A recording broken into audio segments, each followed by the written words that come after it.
hot button issue, at least in the last couple months in the card world, relating to grading is the cleaning of cards or using substances. Kurt's Card Care is very I knew popular. this would come up.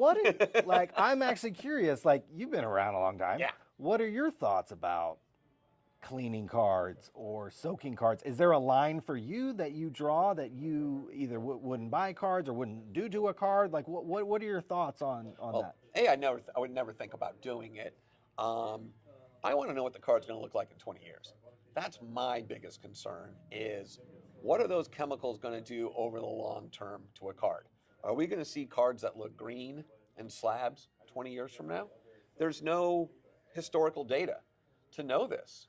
And that is a concern of mine. I mean, you're putting chemicals into cardboard, um, PVC pages back in the day. Okay. You know, some of the older holders back in the day. PVC, that's what all the 9-pocket pages were made out of. Right.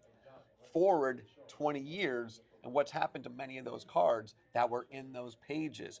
Putting cards in those hard plastic cases and making sure they were as tight as possible. And any kind of humidity gets, and you know that card is going to be stuck to the plastic. Sure. You did your best to protect that card, and all you did was ruin that card.